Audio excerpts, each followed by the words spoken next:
Good evening. We'd like to call to order the May 4th, 2021 Little Rock City Board of Directors meeting. We would like to welcome those that are in attendance, as well as those watching at home or streaming online. We also like to take this time to welcome Director Hendricks, who is participating with us via video conferencing. Good to see you, Director Hendricks. Madam Clerk, if you would, please call the roll. Director Hendricks, Present. Director Richardson, Here. Director Webb, Here. Director Peck, Here. Director Wright, Director Wyrick, Present. Director Compuris, Present. Director Phillips, Present. Director Adcock, Present. Vice Mayor Hines, Present. Mayor Scott. Present. Vice Mayor Hines, if you would, please give us the invocation. Thank you. Please bow your heads. Dear Lord, we seek your protection and healing of our earthly home, our nation, our state, and our city. Please protect and guide our first responders as they serve us every day. Protect all of our other employees out doing the work for our citizens. Make sure that they're safe and well taken care of. Please let us seek your will and guidance in all that we do here tonight in service of the people who have elected us. In your Son, Jesus' name, we pray. Amen. Amen. May we all please stand for the Pledge of Allegiance.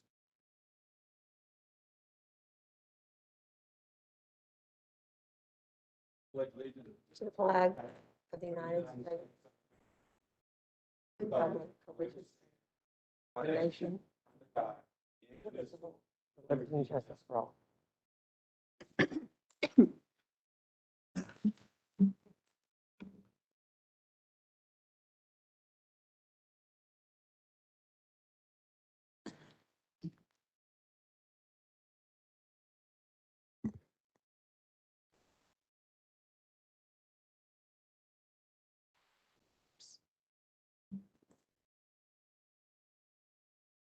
Madam Clerk, if you would, please read the consent agenda.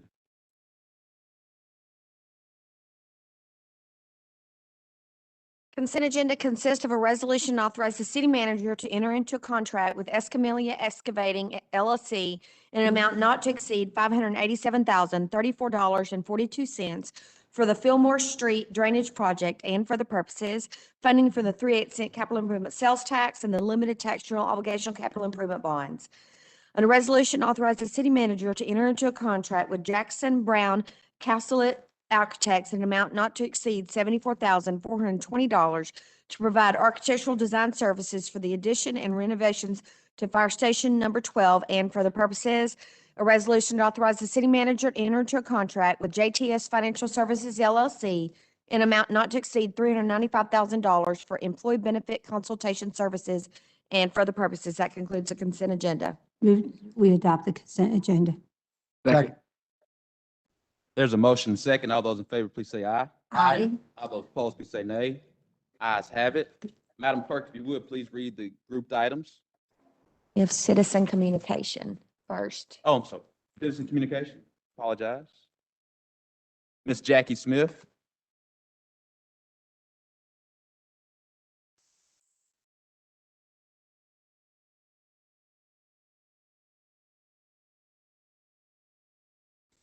Good evening, board members, Mayor, Vice Mayor Hines, and the board members. Good evening to you all.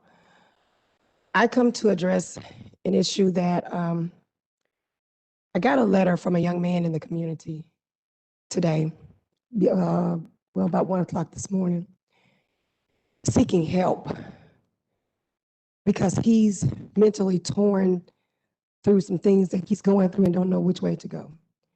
So I come again and I'm asking that the board, excuse me, because my voice is about gone, but I'm asking the board to look into some programs and his thing was this. He's 16. He can't get a job because he has a misdemeanor. His misdemeanor is marijuana. And he cannot get a job. So he called crying today because he could not get the job. Ladies and gentlemen, we have to do better. We got to do something. We're either going to we're going to lose all of our kids either to the grave or to the system. And I can't fight this fight alone without something out here to help us. So all I'm asking is that give me something to take back to this young man to help him out because he wants a job more than just McDonald's, more than just Chick-fil-A. But what I did was I directed him to one thing, to finish school, and let's help him get a college education, and let's help get his record expunged. But with this on his record, he can't vote. So he feels like he's helpless. So what I'm asking is for you to implement the programs, the teachings. Help me help them. It's called Reaching One, Teaching One. And through everything this city has been through, and all week long, we've walked and we've talked. I truly believe that we all want peace. But we are not going to get peace with these kids if they can't find a job.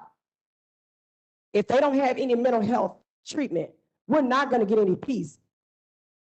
The storm comes before the calm does, believe me. You got to know if you're not in the neighborhoods. It's not just their neighborhood, it's my neighborhood, your neighborhood. You may not see it, it may not be visible to you, but it's there. Your daughter could be in the car with my son, and violence could come to your home. My son could be in the car with your daughter, vice versa. And violence can still be in the same gender, in the same manner. A drive-by is a drive-by, whether it's in Ball Park, Chenal Park, Twin Lakes, Southwest, it is what it is. And it's the truth. And to every mother, please, please help me help them. It's all that I'm asking. Thank you so much, Ms. Smith. Ms. Brianna Messick?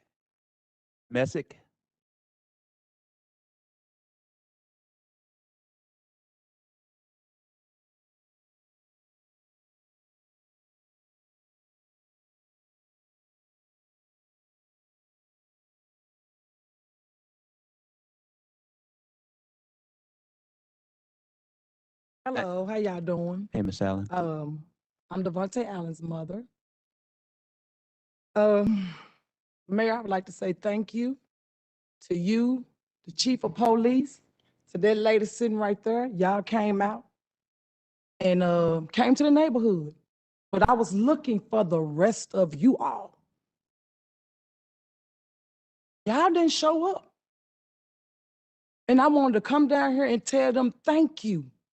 You sit in that seat to back your mayor up, and y'all wasn't there.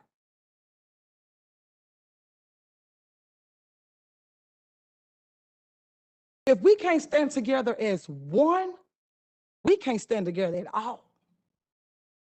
And I like y'all prayer, but when y'all pray, make sure you put Arkansas in y'all prayer. Because we standing in pain. I'm standing in pain right now. Everything in y'all prayer, those people is covered. We need to cover Arkansas. Arkansas needs to be in y'all prayer. Because it's going to get real bad. I need counseling. It's nothing here. Can't nobody offer me counseling.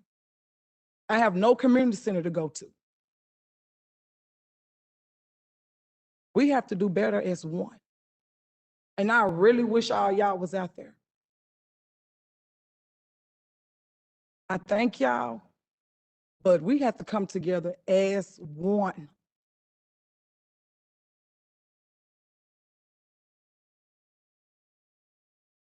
Thank you, Ms. Allen, Ms. Messick. Ayana Hamlet.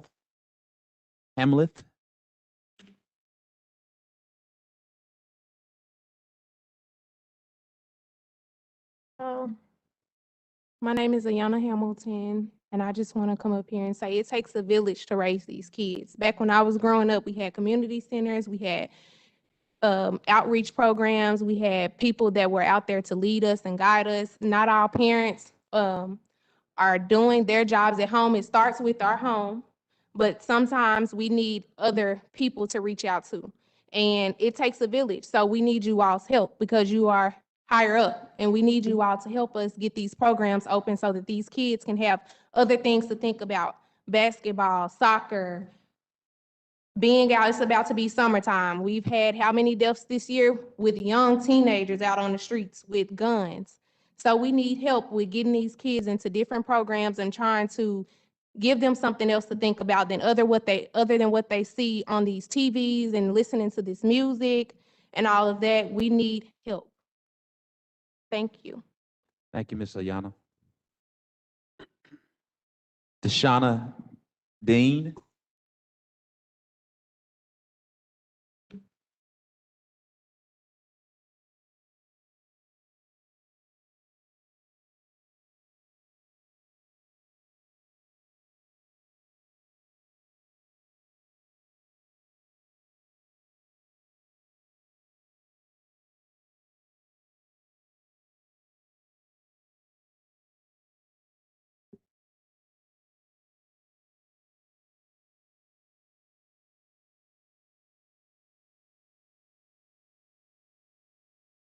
She can't do it, Mayor.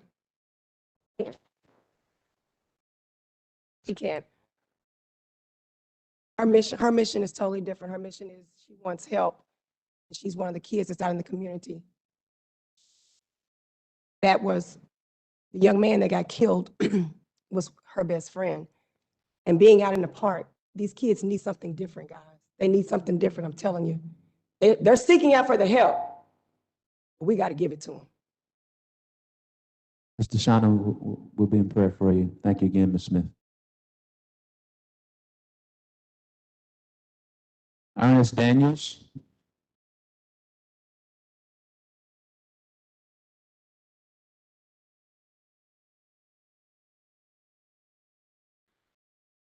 How y'all doing today? My name is Ernest Daniels, and I was a very close friend of Devontae Allen. And all I wanted to say today is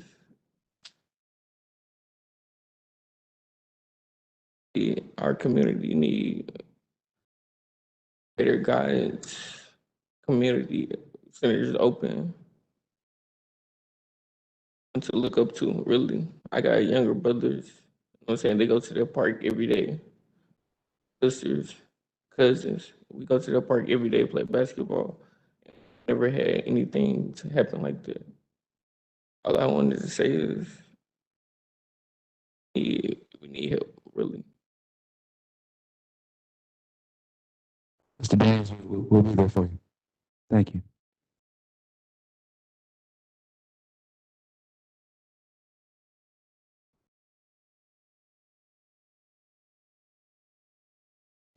Mayor Scott, did you see my hand? I'm sorry I did not. Director Wright and then Director Richardson. Okay. Mayor Scott, there's a couple of things that I want to address. The first one is I've heard this twice now. I got a phone call and then I was just told this afternoon that a Little Rock police officer is allegedly to have told people in the community that Director Wright and Kevin Kelly, and I can only assume they mean Pastor Kelly at Second Baptist, instructed them to stop people on Barrow Road. And while I cannot speak for Pastor Kelly, I can assure you that I have never provided any instructions to LRPD as to where they put their patrols, other than letting them know if I get a complaint in a neighborhood about an issue. I have never told them to patrol where they patrol. And I was shocked when I got the call saying that there was a speed trap on Barrow Road. And I even called the chief to ask him what was going on, because what the public may not know is that the boundaries, the patrol boundaries have been changed for District 64, which is Barrow Road corridor, and it is now patrolled by Southwest Little Rock.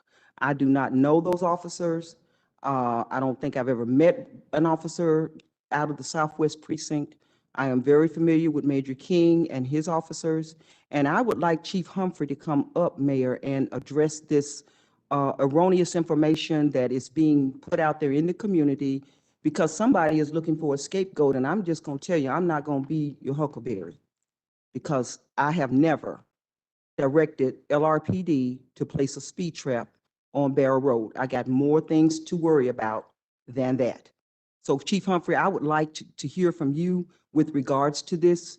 I did call you about it when I got that phone call, and I was just told tonight by, I believe it's Miss Jackie Smith, that a Little Rock police officer told them that. So I don't know who this person is, and I want this to be addressed tonight. Chief Humphrey, if you'll please address. Absolutely. Director. Thank you, Mayor, and to the directors. You know, we don't do speed traps in the city of Little Rock. I don't know where that's coming from. We do enforcement, traffic enforcement. A lot of our enforcement comes from complaints, and we get complaints daily we get them from directors, we get them from citizens, that there are areas that need attention when it comes to speeding, unsafe driving, through neighborhoods, down roadways. As you all have, we've talked about it, there's been a concern about drag racing. There's been a concern about donuts. There's been a concern about a lot of traffic. So we get these complaints. We don't set people up. We also utilize data to show where the complaints are coming from. And so for someone to say that we're establishing speed traps, no, we're establishing speed enforcement where our high targeted speeding occurs. My suggestion is don't speed, obey the traffic laws. Then you won't, the probability of you being stopped is minimized. We will not, based on the fact that people believe that we should not be in areas, we're going to enforce traffic. That's part of officers' jobs, enforcing traffic. People forget about that. They believe that our main focus is to be reactive to crime. Well, I will tell you that 95% of the people out here committing these crimes are driving cars. And 95% of the people out here driving these cars are speeding, running red lights, running stoplights. Those are traffic violations. Officers are trained, and officers, part of their responsibility is enforcing traffic. I'm sorry if people believe that we're doing speed traps. I don't like that word. Look for it as corrective enforcement. We will continue to do corrective enforcement all through the city. And so anytime we do that, we can articulate why we are doing this in an area. So I'm sorry if someone said that, but we are not doing speed traps. That is not a word that we use, that I am uncomfortable with using, and that I would expect officers to utilize. And if an officer said that, that officer is absolutely incorrect. Thank you. Now, Mayor, I'd also like to address the issue of the community centers being closed. When the pandemic hit, the decision was made to close all city facilities in 2020. And of course, we had to wait upon the science to tell us what to do, but the city of Little Rock established a COVID task force that's chaired by, I believe, Dr. Compures, or he's represented on there, representative from the board on that task force. And I want to make it clear to the public that the board of directors did not close community centers. That was the mayor's directive, and it's the decision of the city manager, relying on information provided by the task force to guide him as to when a community center or programs would become operational. Now, he asked last year for plans for reopening, and because we have an after-school program at the West Central Community Center, we had to go virtual. So this plan was put together, and it's dated September 22nd, 2020, because we were trying to get the after-school program opened back up once school started in August. And we were allowed to do virtual, but not on site. And when 2021 hit, I've been trying to get the center opened, but we were not allowed to open until April the 5th, which was a phased approach. And April 12th, the kids started coming back in limited number. We have all the safety protocols in place, and the staff is adhering to the sanitizing and the temperature checks and the mask and all that. But it is not a decision by the board of directors to open or close programs. That is the chief administrative officer, which is the city manager of the city of Little Rock. And I'd like Mr. Moore to address that as well. And again, Mayor, I'm making that statement because it's been told to me that I'm the reason, Doris Wright is the reason that the programs are not operational. And I don't know why all of a sudden I'm the poster child for everybody's complaint, but I would be the last person to want a program closed. I have been the person that's been in Mr. Moore's face, constantly telling him that we're going to have a problem here if we don't get these programs operational, if we don't get these sports leagues operational. You cannot keep kids closed up like that. They have to have some type of outlet. So I could see a storm coming, but needless to say, I didn't know that I would be the target of the storm. But I'm here to make it very clear that I will not accept responsibility for this, because that was not my decision. I have done sports for 15 years. I have been in that park every night from April through July during baseball season. During basketball season, I'm in the gym, I'm in the center, and if you all don't know me, I apologize for that, but I don't know you either. But the bottom line is this: I've got documentation of what I have done. And so my colleagues know what I have done. They've heard me advocate for the last 15 years for programming and for sports leagues and for funding for programs at community centers.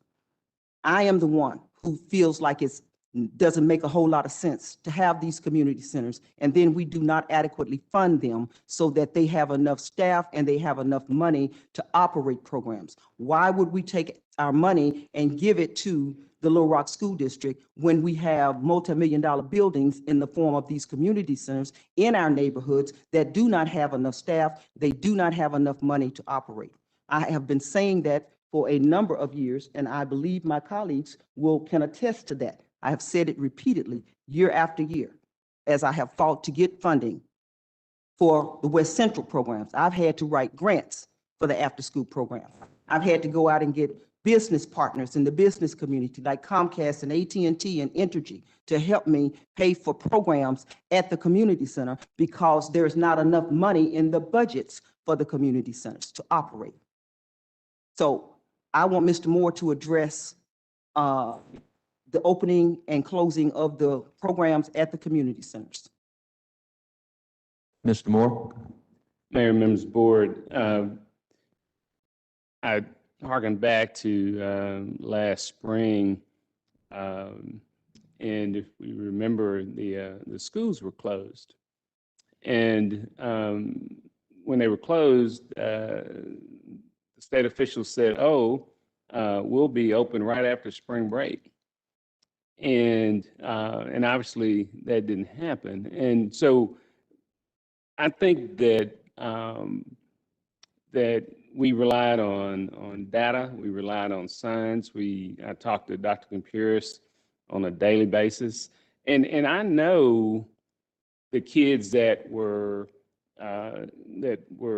not being able to participate because I've seen the programs. I've participated in programs. My son has participated in multiple community center programs. So I knew exactly who was impacted. So let me just say that. But I don't regret making the decisions that we made or that I made as far as how we attempted to tackle this program. We've got 2,500 full and part-time employees in the city. And then when you probably can triple that with the number of family members that they're exposed to. And we just didn't know. Again, throughout this, it's been an evolving process. And I think we've been very open and transparent about how we were operating. We wanted to protect not only the children, we didn't have the protocols that even the schools had in place by the fall. So I think we've handled this prudently. All our community centers will be open by Monday. Some of them had already opened. Again, it's a staffing issue. It's making sure we have the necessary safety precautions in place. So I know the children that were impacted. Truly, I know it. But I think it was very prudent. I think it was the safest avenue to operate in. Thank you, Mr. Moore. Director Richardson? Yes, thank you, Mayor. At the risk of sounding I mind me, I think it's somewhat naive for us to think just by opening these community centers, we're gonna resolve this issue. Having worked in the community doing street-based intervention, well, listen to the presentations, me and my coordinators have been shot at 4 times in Highland Court, 3 times in Hollingsworth, 2 times in South End, and 4 times in Granite Mountain doing street-based community work. I think it's somewhat naive to think that us just opening these centers, young people just gonna come running back. In fact, most of these young people have been banned from school, community centers, boys clubs, a lot of places where we need to have them involved. So I haven't heard anybody talk about us developing some kind of crisis response team to go out and recruit them and work with them so they can work within the confines of those buildings. And I think that's a big part that I see missing from the conversation. And I think that, man, sometimes people hear what they want to hear and see what they want to see. When I said last week, we cannot police our way out of this program, this problem. We cannot police our way out of it. I think Ms. Smith captured the essence of what I was talking about. A lot of these young people need mental health treatment. In all of our programs, we just provide intervention services. We provide no mental health treatment whatsoever. And they're coming from traumatic families, traumatic communities, and that trauma is being played out in our streets and our communities. And there's one research I looked at a while ago that suggested that when you had this kind of trauma with young white kids, it was treated as depression, and black kids, it was treated as behavior disorder. So you had this whole paradigm shift of how you looked at this misbehavior based on some of the trauma that they're experiencing. And I think Ms. Smith hit the nail on the head, and the other young lady, I think that sometimes we forget. We think that we just heal the kid, the problem is solved. No, we have to heal the kid. We have to heal the family that produced the kid, and ultimately the community that produced the family. And a young lady who used the old African proverb, it takes a village to raise a kid, was right on point. If the village is sick, it's going to produce some sick children and sick families. So it has to be something more comprehensive than just us opening up buildings. We need to get people on board who know the community, who know how to get out there and get involved and recruit those young people. Those young people that they know, a lot of them have been banned from a lot of these facilities. We're talking about reopening. Bruce worked with us in the 90s, you know. And I just remember harking back to the time when we had the South End Community Center that we used to serve kids in the South End housing development. We had the East End Community Center for those who lived in Hollingsworth. We had the Granite Mountain Community Center for those who lived in Granite Mountain housing development. And we had Hoover Methodist Church for those who lived in Highland Court. So they were strategically placed in areas that were experiencing the most crime. And I think we need to distinguish that crime, which primarily was committed by young people, rather than this whole transition to adult age range. I mean, it was committed by 13, 14, 15-year-old. I think now we're seeing crime committed by this group that's been disconnected and they have this dangerous combination. I see me coming back. And excuse me just one second. I don't mean to be on a soapbox because this troubles me. It's been troubling me since I've been doing this work, that we're losing our young people to senseless acts of violence. And we don't have anybody out there doing any conflict resolution. It can start out as something as simple as you stepping on my shoe. And if we don't have anybody to resolve it, by the time the community gets involved and they escalate it, and they escalate it, and they escalate it, it becomes a major, major problem.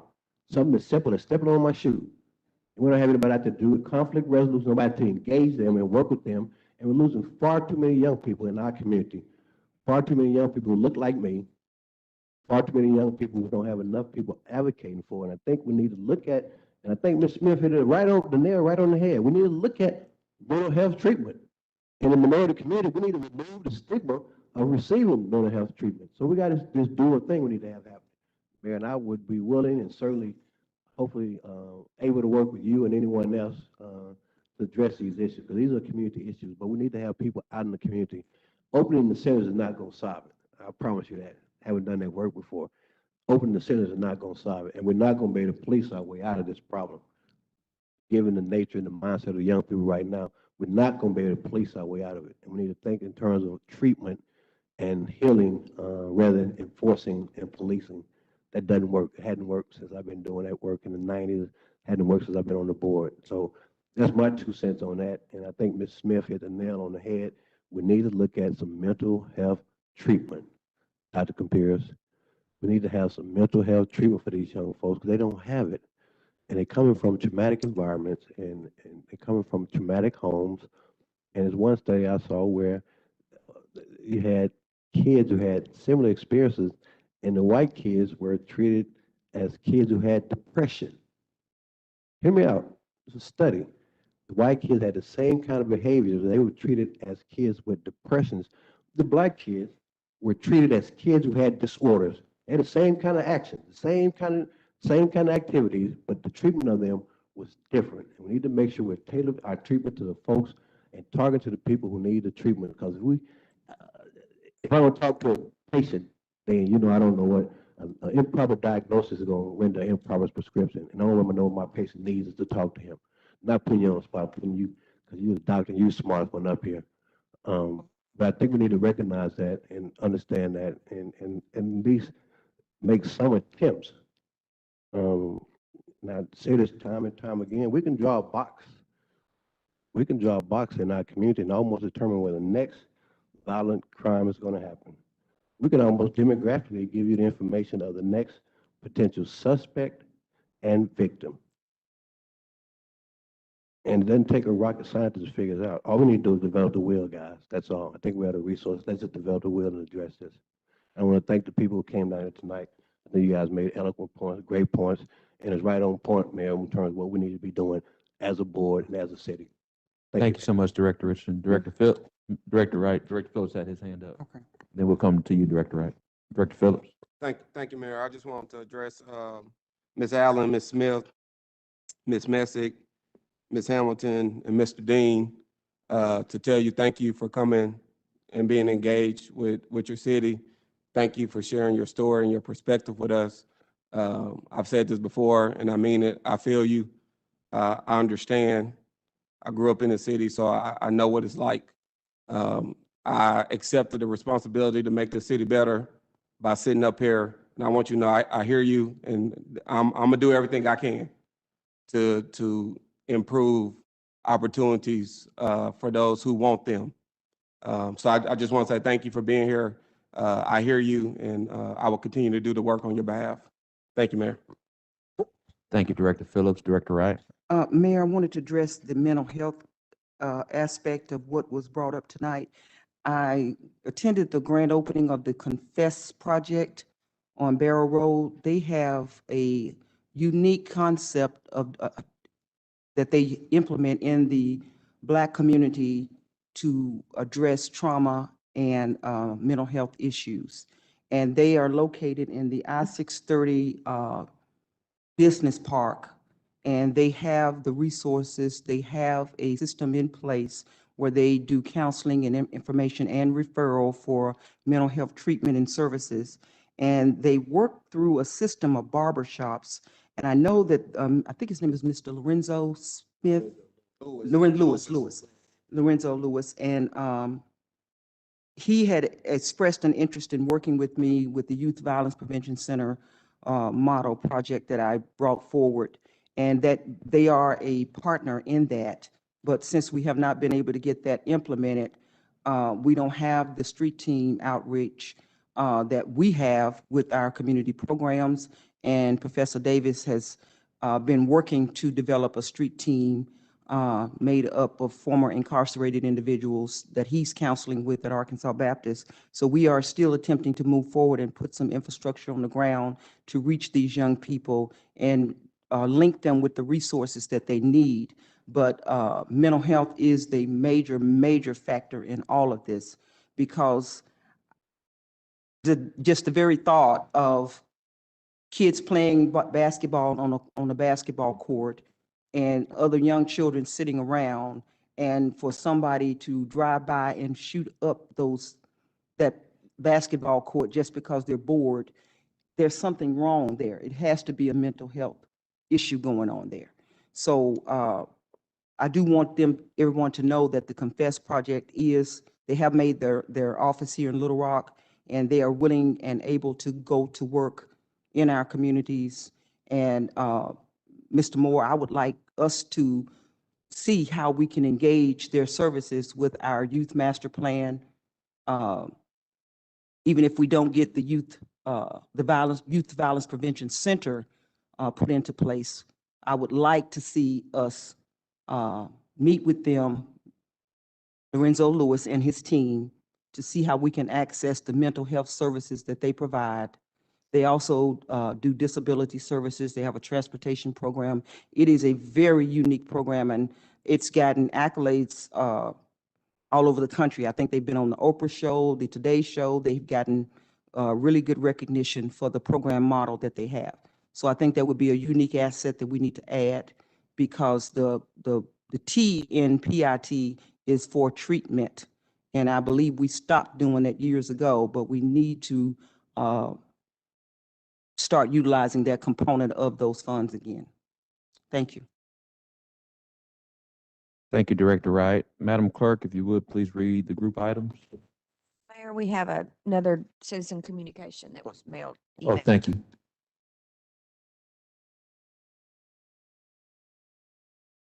Mayor Scott Jr., at the past 3 citizen communication segments, I have watched the mothers and fathers of murdered children here in Little Rock the past 5 years appeal to you for you to act on their behalf, as daily and weekly and monthly lives are senselessly being lost, but our mayor is more focusing on racing his 2 tax increase ordinances and his 1 tax increase resolution to the goal line instead. The human compassion is lost on human greed and your deaf ears.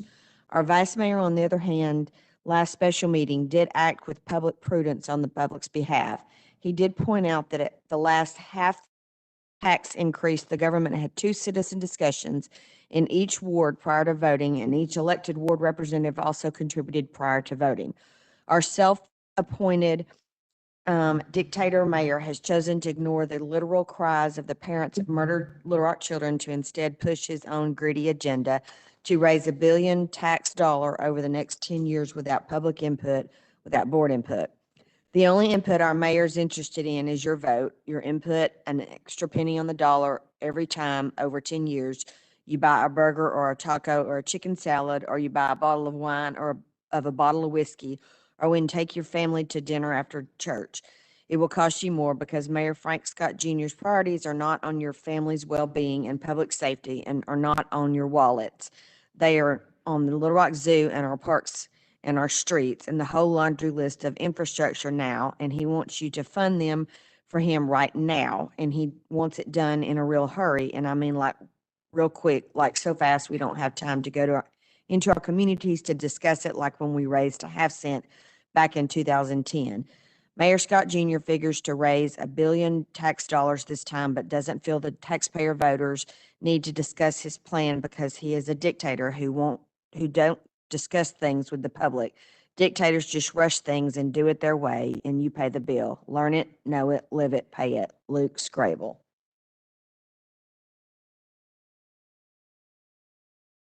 Do you have another one? Are those all read? No, the other one that we received was for one of the agenda items on the separate items. Gotcha. Thank you. Moving forward, Madam Clerk, if you'll read group items. An ordinance to grant a franchise to 300 Main LLC and Cranford Johnson Robinson and Woods Advertising Agency for the use of the right-of-way located at 300 Main Street, Little Rock, Arkansas, for an outdoor meeting and work area and for other purposes. To declare it impractical and unfeasible to bid, to authorize the city manager to execute a sole source agreement with Southwestern Bell Telephone Company doing business as AT&T Arkansas for the AT&T hosted Vesta 911 service telephone upgrade and AT&T maintenance for these services, to declare an emergency and for the purposes. First reading. Move to suspend the rules and place on second reading. Second. There's a motion and second. All those in favor, please say aye. Aye. All those opposed, please say nay. Ayes have it. Second reading.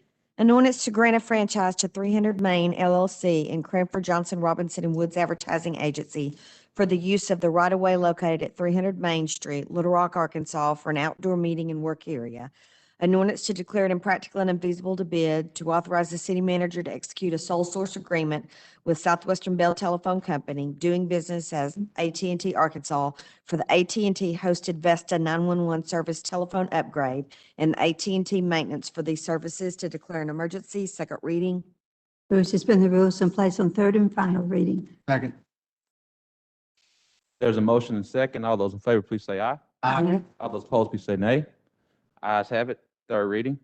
An ordinance to grant a franchise to 300 Main LLC and Cranford Johnson Robinson and Woods Advertising Agency for the use of right-of-way located at 300 Main Street, Little Rock, Arkansas, for an outdoor meeting and work area. An ordinance declared impractical and unfeasible to bid, to authorize the city manager to execute a sole source agreement with Southwestern Bell Telephone Company, doing business as AT&T Arkansas, for the AT&T hosted Vesta 911 service telephone upgrade and AT&T maintenance for these services, to declare an emergency. Third and final reading. We've now had 3 readings. Are there any questions on on these items? Any questions on these items? All those in favor, please say aye. Aye. All those opposed, please say nay. Ayes have it. There's also an emergency clause. All those in favor for the emergency clause for item 5, please say aye. Aye. Aye. All those opposed, please say nay. Ayes have it.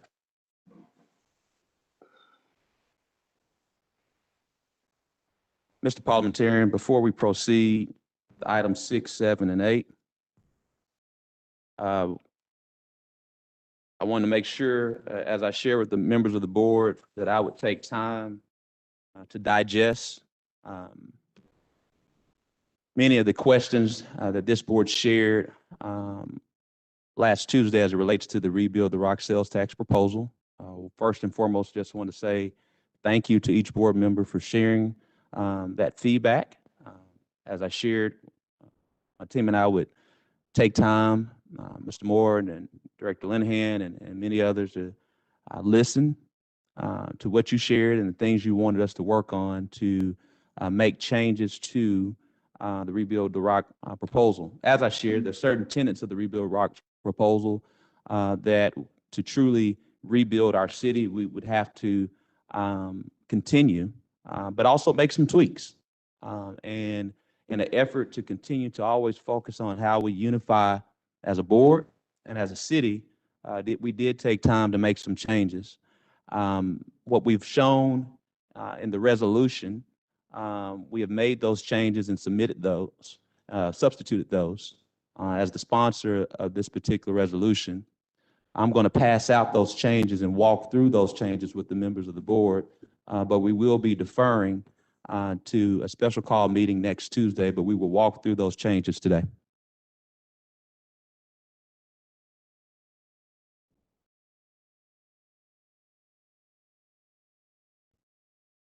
Director Webb has her hand up.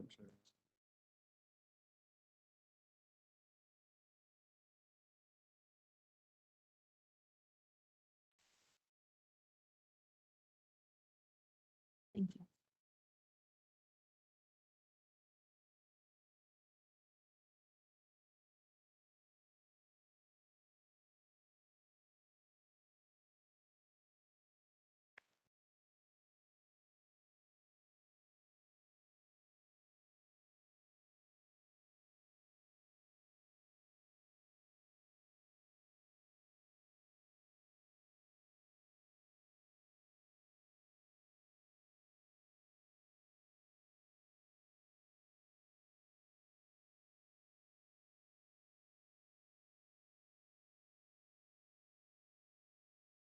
Director Webb and Director Phillips, once I complete sharing those changes, I will then acknowledge everyone.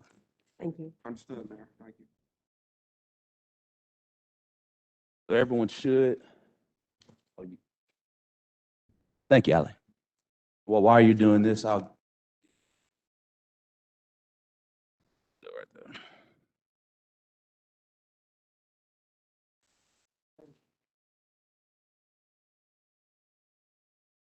So I will walk through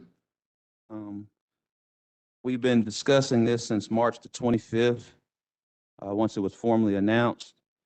And then we went through a number of different conversations between now and then, in addition to close to a year and a half of community outreach and task force meetings and meetings throughout the city that helped build this proposal. We did, I believe, after the first meeting, Director Wyrick shared an increase in some nuts and bolts. And we did make some increases with that. And then last Tuesday, the entire board weighed in and shared their feedback with all of us. And so we're grateful for the time that you took to share that feedback. And so we did take some time to adjust, to ensure that we took time to listen to the board, but also ensure that we maintained the philosophy of the Rebuild the Rock proposal to ultimately share with the members of the board. So when you look at the changes, one of the things that you will see in the changes, and I'll walk through some of the significant changes. First, we'll kind of go from the bottom up. If you look at the downtown park decks, after doing some research with Mr. Moore and some other folks, we understand that that we still have the ability to do the 2 parking decks for 10 million versus 13 million based on some other things that we know that are working. So we're still able to do the 2 parking decks. And so that has changed in the proposal you have before you today. And again, I want you all to take time to digest this. So we will defer to next week. But so the changes there, you'll see on the new sheet of paper, it will decrease from 13 million to 10 million, and we still can do 2 parking decks. We can go over those details later or throughout the week, but want to ensure everyone knows we still can do 2 parking decks in downtown Little Rock, but we'll be changing that from 13 million to 10 million to meet the demands of tourism. Other significant changes. We have, after listening to this board, particularly Director Wyrick, Director Peck, Director Webb, one of the things that each of these board members shared was there was a need to increase public infrastructure. I think we all are aware that in the previous sales tax, the infrastructure one was somewhere around 50 to 60 million, maybe a little bit more. This shows now where it was last week has now increased on the infrastructure standpoint. We've increased it in the first 10 years from 63,750,000 to 76,750,000. Where's the significant change? Based on what our engineering staff has shared with us on the capacity level for street resurfacing, you'll notice on that standpoint, the street resurfacing still is 41,750,000. However, we increased the strategic infrastructure improvements from 20 million to 30 million, so an increase in 10 million. This board, so that's how we mainly get to that 76, but also you'll notice there's a new line, targeted community development. This board in January, under the sponsorship and leadership of directors Phillips, Wyrick, Wright, Richardson, and Hendricks, all sponsored a targeted community development proposal that shared a number around $5 million. We've now plugged in $5 million in capital in the first 10 years for targeted community development under the infrastructure. So that helps build that 63,750,000 that is now 76,750,000. So that's what we have there. So now, if you're looking at your old sheet, it went from 12% for infrastructure now to 14%, or better yet, from 63,750,000 to 76,750,000. So now we'll move forward to some other significant changes. We decreased early childhood education in the first 10 years from 45 million to 40 million. We can talk a little bit more about that if we need to, but we also have another week to discuss that as well. But I wanted to show that change there. There's also, now let's go to public safety. If you look at the 2 end lines of public safety, we increased from 63,750,000 to 73,750,000 as it relates to public safety. And so we clearly, after listening to everyone, understanding not only do we have a staffing study underway that will share with us the exact number of what we need as it relates to policing, and we already understand that we already spend close to 50% of our budget for public safety. All of these dollars, since we already spend 50% in our general fund to public safety, this 73,750,000 will now be in addition to the close to 145 million that we already spend in our general fund. So what do? We identified and designated $10 million in the first 10 years for public safety, community-oriented policing. You're already aware about the public safety technology towards a real-time crime center and operations. There's 10 million there. We beefed up, if you go back and look, we beefed up public safety vehicle replacement from 27,250,000 to 37,250,000. So another 10 million to include not only public safety vehicle replacement, but also apparatus replacement. While we already are working on a short-term note for existing ladder that has to be replaced right now for fire, this gives us the ability to continue fire apparatus replacement. So these are additional dollars for fire as well as public LRPD vehicle replacement. Moving from there, so when you make these type of changes, you have to continue to make certain tweaks and cuts. So we cut, again, as I said, went from 45 million to 40 million for early childhood education. We've gone initially from 50 million in the zoo funding to 40 million. And what you notice, even with the 50 million going to 40 million, based on how everything, we still kept the capital projects the same with 30 million, but reduced the ongoing revenue from 20 million to 10 million. So those at home, the funding for the multi-species habitat exhibits are still the same at 30 million, but we've reduced the ongoing revenue from 20 million to 10 million. And so that's where you get that reduction. Then when you look at that, we also made some other tweaks with ongoing revenue within the parks and quality of life to make up for other tweaks and cuts from that standpoint. Let's see if there's anything extra. We make it more clearly because there was some disconnect with the Affordable Housing Fund because it does encompass homelessness efforts that the city is working on, irrespective of the sales tax. And Mr. Moore can kind of walk through that if there's a need to. But we did want to accurately identify that the 20 million on line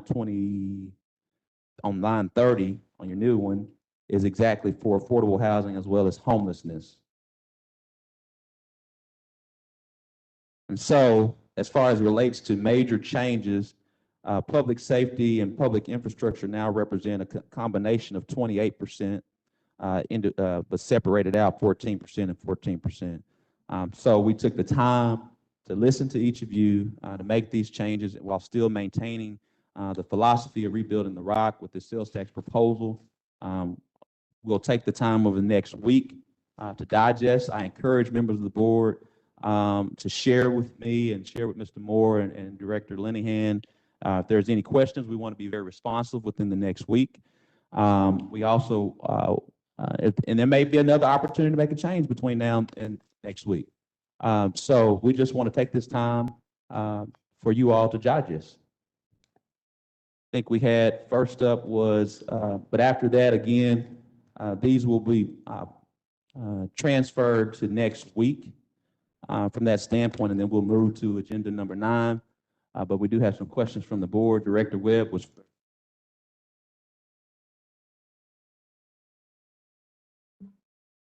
Well, from our parliamentarian, we need to cease. I just needed to explain that. And so now we'll move. We still always want to recognize members of the board just to make a comment, but to ensure that we maintain the continuity of these updates for you and what we'll take for next week. I'll just listen to any comments and take notes. Is that correct? where our parliamentarian said that in an effort to give best digestion of it, we need to move from now to this part. And so we can't enter into any debate on it, Director Webb. So if you have something, it can't be on that verse 6, 7, 8 verse our parliamentarian. I'm just sharing that with you. But you do have a Point of week. order, Mayor. There's a point of order from our Vice Mayor. Have you officially withdrawn these ordinances? I know I'm trying to understand what procedure we've just done. You said you wanted to defer until the next week. As the sponsor, I think the only option is to either pull them down. You're gonna, our parliamentarian is gonna clarify if the bringer of the ordinances has the ability to defer them, and if that's what's actually happened. Vice Mayor, the ordinance on the introduction of a matter that's sponsored by somebody. They can't hear you. We can't talk about that. There, can you hear me? Yeah. Okay. What the ordinance says is that it deals with putting a matter on the agenda. If you're the sponsor, it's got a provision that says that the sponsor is always free to withdraw the item. We have in the past used withdrawal to be a deferral for one reason or another for a period of time. So I would think that the withdrawal because of a deferral for 1 week is consistent with your ordinance. Thank you. Thank you so much. And the other point of order is that what the You got to do one point of order. You just did one. So now we go to Director Webb. But if you want to call for another, I've already stated that. Director Webb? Okay, I have a question then also for the parliamentarian. So if you have ruled that these are now off the table, if we come back next week, are we going to come back to the first reading? That's one question. And then a second question is, if they're gone now, no other motions can be made on these, and you've ruled that they're gone. Is that correct? Right. Let me try those in reverse order. They have been deferred for a date certain, so they're not up for discussion tonight. And the aspect of the first reading, the whole purpose of the 3 readings, and I think I went through this, it's a custom, came from New England, where they would do these meetings over a period of weeks and amendments could be made at the same time. So while the 3rd reading is next week, amendments can be offered before the 3rd reading. And if they're successful, then what the amendments are is what you would vote on. Just also for clarification, while we are deferring, we're deferring 2 ordinances that have already received 2 readings for a date certain, and we're also deferring a resolution. And so the amendments, or the substitution rather, is for the resolution, not for the ordinances. We're deferring them all for the same time. Director Phillips? Thank you, Mayor. I was going to make some comments, and that's why I was going to make some comments about the rebuild the rock proposal, but I understand from a parliamentarian that I have to hold my tongue. So even though it's hard for me to do, I'll do it. All right. We'll now move to item number 9. Madam Clerk, if you would, please read item number 9.